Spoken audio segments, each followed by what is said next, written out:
Hey everybody, Jamie here, Nomadic Rev. Welcome back to another video on my channel. So here's what I want to talk about today because of some of the economic news that's been coming out, as well as knowing who my audience is, or at least starting to get a better idea of who my audience is. I want to talk a little bit again about the FIRE movement. Actually, ironically, I was sitting right in this spot the last time I did a video about this, which, if you're not familiar with the FIRE movement, financial independence, retire early, I believe, are the four acronyms. I know there's a few people on here that have been able to do that who are followers of this channel. Let me just say that I don't know if that's exactly what I'm after. Because in order to do that, you would have to save up a ton of money and then be able to live off of whatever earnings that you got or interest that you got.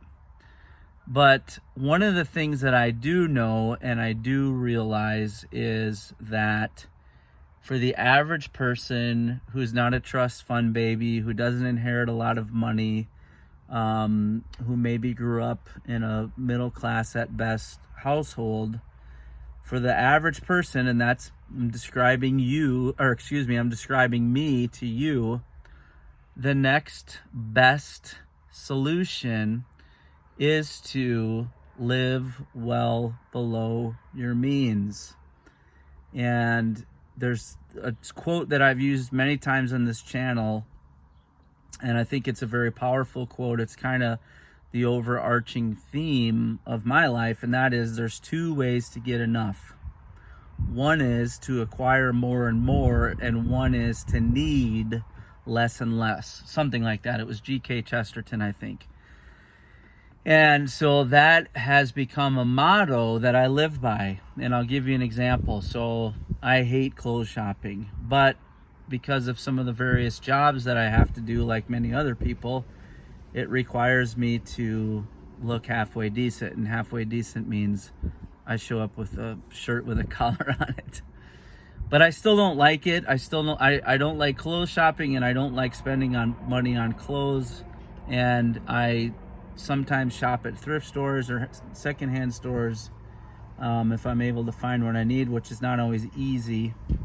So if I have to buy new, I buy from the sales rack. I was doing this last night.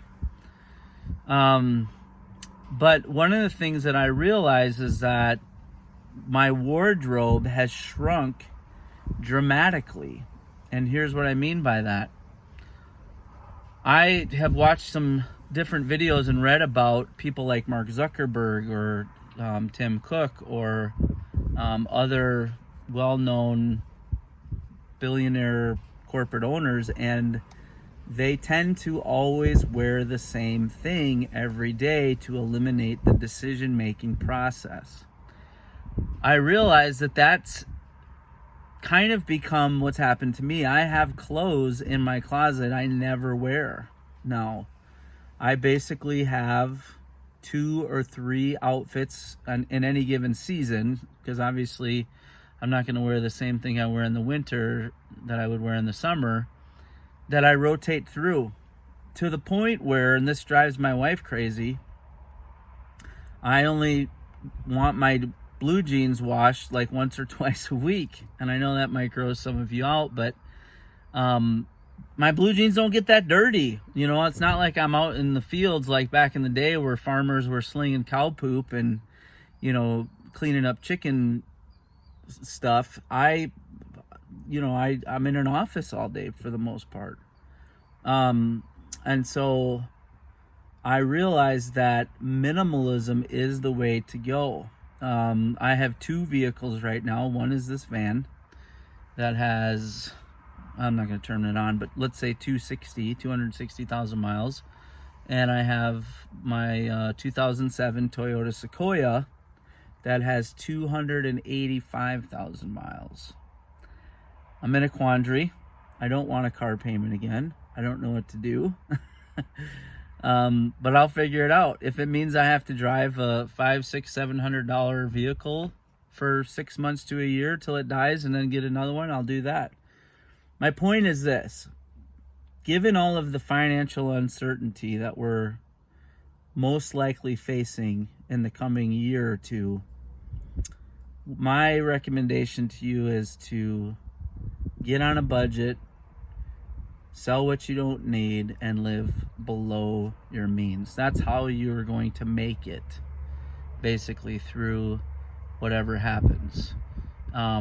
Because of that motto or model or philosophy, maybe that's a better word, 2008 wasn't horrible for us.